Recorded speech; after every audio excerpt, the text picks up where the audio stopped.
Do you ever feel like saving money is a luxury you just can't afford? Like you're stuck in a cycle of living paycheck to paycheck, and the idea of a savings account is just a distant dream? I get it. I've been there. Most people believe saving money is impossible, unless you have a high income. But what if I told you that's not true? Saving isn't about how much you earn, it's about your strategy. Today, I'm going to share 7 powerful, practical steps that will help you save money fast, even if you feel completely broke right now. These aren't just abstract theories, they're actionable steps you can start implementing today. By the end of this video, you'll have a clear roadmap to turn your financial situation around, proving that financial security is within your reach. Stick with me, because this could be the most important financial video you watch all year. Let's dive into the first, and arguably most crucial, step. You need to track every single dollar. I know, it sounds tedious. You might be thinking, I roughly know where my money goes. But roughly isn't good enough. True financial control begins with awareness. For 1 month, I want you to commit to writing down every single expense. Yes, everything. That $5 coffee, that pack of gum, that streaming service you forgot you had. You can use a simple notebook, a spreadsheet, or a budgeting app, like Mint or YNAB. The tool doesn't matter as much as the action. The goal here isn't to judge yourself, it's to gather data. You're becoming a detective in your own financial life. Once you see the complete picture of your spending habits laid out in front of you, you'll be shocked. You'll finally understand where your hard-earned money is actually going. And that awareness is the foundation upon which all your future savings will be built. You can't fix a leak if you don't know where it is. Once you've tracked your spending, you'll be ready for step 2. Cut the small leaks. Here's a secret most people miss. It's rarely one big, catastrophic purchase that keeps you broke. More often it's the death by 1,000 cuts, 20 small, seemingly insignificant expenses that add up over time. Look at the spending log you just created. Do you see patterns? Maybe it's a daily trip to the coffee shop that costs you over $100 a month. Or maybe it's multiple streaming subscriptions when you only really watch one. These are your small leaks. Your mission is to plug them. Start by canceling any subscriptions you don't use regularly. Be ruthless. Next, challenge yourself to reduce takeout. Try cooking at home, just 2 extra nights a week. The savings will surprise you. And here's a pro tip. Call your service providers, your cell phone, internet, and even car insurance companies, and ask for a better rate. You'd be amazed at how often they'll lower your bill just to keep you as a customer. These small cuts might feel minor individually, but together, they create a significant surplus in your budget. It's not about deprivation, it's about mindful spending. Now that you've freed up some cash, it's time for step 3, and this one is a game changer. Automate your savings. This is how you outsmart your own brain. The biggest barrier to saving is often willpower. We tell ourselves we'll save what's left over at the end of the month, but more often than not, there's nothing left. We're going to flip that script. Instead of saving what's left, you're going to pay yourself first. Here's how. Log into your online banking and set up an automatic recurring transfer.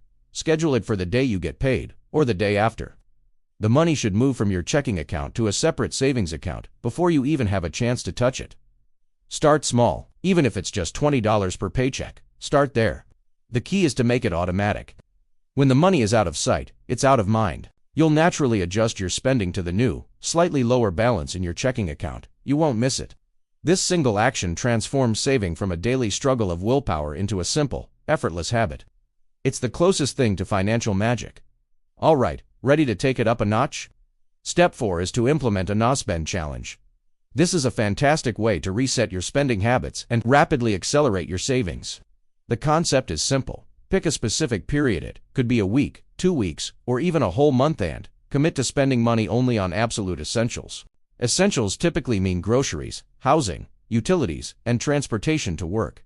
Everything else is off limits. No new clothes, no dining out, no impulse buys on Amazon, no trips to the movies. It's a short-term financial diet. Now, this might sound intense, but the benefits are huge. First, you'll save a significant amount of money in a very short time. Second, and more importantly, it's an incredibly eye-opening experience. You'll discover how much of your spending is driven by habit, boredom, or emotion rather than genuine need. You'll also be forced to get creative and find free ways to entertain yourself. You might rediscover your local library, go for a hike, or host a potluck with friends. It's surprisingly freeing to step off the consumer treadmill, even for a little while. Our next tip, step 5, is a powerful psychological trick to defeat your worst enemy: impulse buying. It's called the 24-hour rule. We've all been there. You're browsing online or walking through a store, and you see something you suddenly feel you absolutely must have. It's the latest gadget, a new pair of shoes, or some kitchen tool you're convinced will change your life. Your impulse is to buy it right then and there. This is where the 24-hour rule comes in. Before you purchase anything that wasn't on your pre-planned shopping list, you must wait a full 24 hours. Don't just walk away. Make a note of the item on your phone or a piece of paper. Then, step away and live your life for a day. What you'll find is that in most cases, the intense desire to buy that item completely fades. The initial emotional rush wears off, and you can evaluate the purchase with a clear, logical mind. You'll ask yourself, do I really need this? Is it worth the money? Is there something else I'd rather use this money for? Most of the time, the answer will be no. This simple pause is the ultimate defense against marketing tactics and emotional spending, saving you from countless regrettable purchases. Step 6 addresses a common question. What if I've cut everything I can, and there's still no money left to save? If you've truly optimized your budget and are still struggling, the solution isn't just to spend less, it's to earn more. Now, I'm not talking about getting a second full-time job. I'm talking about finding small ways to generate a little extra income. This is more accessible than you think. Start by looking around your home. What do you own that you no longer use? Old electronics, clothes, furniture, books. Sell them online on platforms like Facebook Marketplace, eBay, or Poshmark. That clutter is cash waiting to be collected. Next, think about your skills. Are you good at writing, graphic design, or organizing? Can you walk dogs, babysit, or help someone with their gardening? Websites like Upwork, Fiverr, or even local community groups can connect you with small gigs. Even an extra $100 or $200 a month can make a massive difference. You can use this money to pay off debt faster, or, even better, direct all of it into your savings account. This creates a powerful savings snowball that will grow much faster than you ever thought possible. Finally, we arrive at step 7, a step that ties everything together and keeps you motivated for the long haul. Track your progress and celebrate your wins. Saving money shouldn't feel like a punishment, it should feel empowering.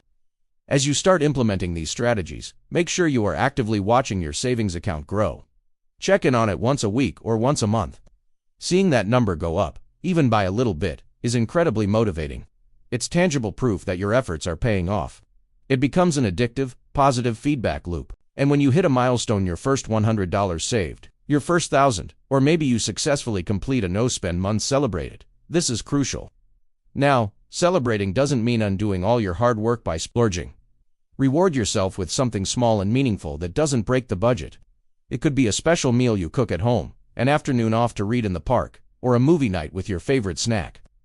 By acknowledging your achievements, you reinforce the positive habits you're building, making it much more likely that you'll stick with your plan. So, let's recap. You don't need a six-figure salary to start saving. You just need a better system, and the discipline to stick with it.